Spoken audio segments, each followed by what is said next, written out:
I'm going to tell a story, which is kind of how our discipline works.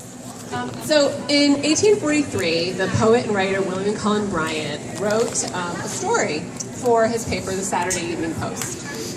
He described the most interesting history of two maiden ladies who in their youthful days took each other as companions for life. Their union, no less sacred to them than the ties of marriage, lasted for 40 years, during which they shared each other's occupations and pleasures and works of charity, slept on the same pillow, and had a common purse.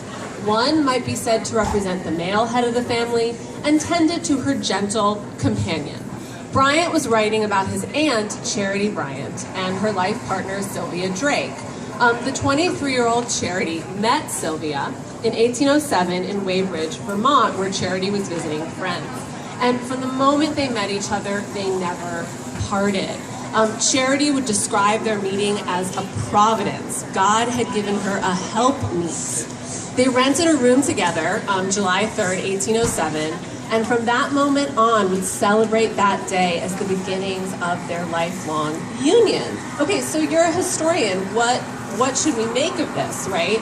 In the eyes of their family and community, based on what we've gathered from archival evidence, they were regarded as married, though not legally married, of course. But they took on the gender roles of marriage in their own culture.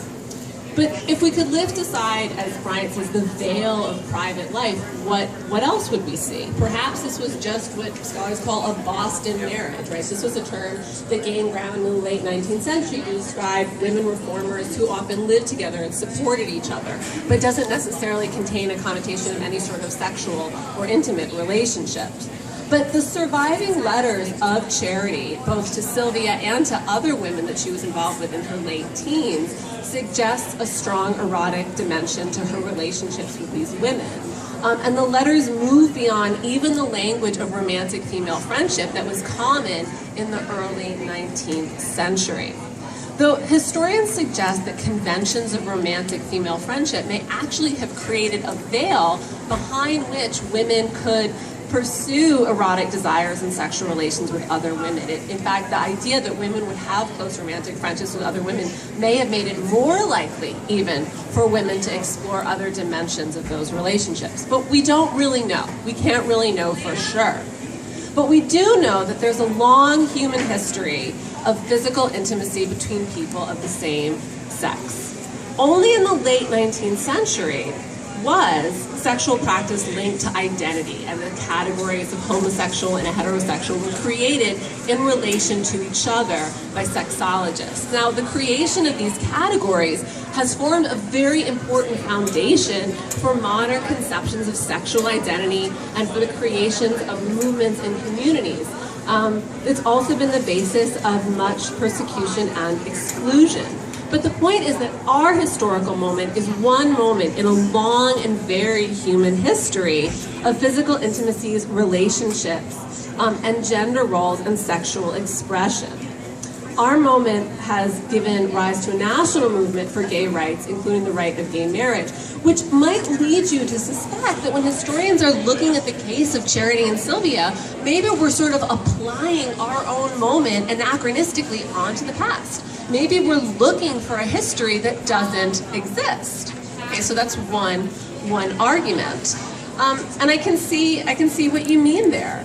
But I would ask whether maybe our moment makes us more likely to see things in the past, to sort of make things more visible that haven't been visible to other historians. So, for example, previous historians who wrote about cases of Boston marriages or the case of female husbands just never considered that there could possibly have been an erotic or sexual element because that just wasn't something that was imaginable to them. And they also, most historians in the early 20th century, frankly, didn't care about the lives of two women who were living as seamstresses in a small town in Vermont. That kind of history wasn't important to them, right? But as women historians were starting to explore more of the everyday lives of women, they began to ask, wait, what was going on in these women's lives? Maybe there's more to this story than meets the eye.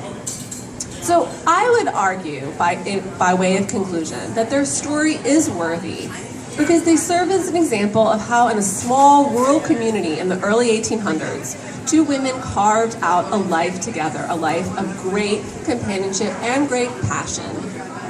They carved out a life together against convention, very much against convention in the early years of their relationship in particular, and ultimately found support and acceptance from family and friends and from their community, very much against convention. It's an example of the wonderful and beautiful in the history of the human experience that we discover when we expect the unexpected in history. So thank you. Yay! Woo!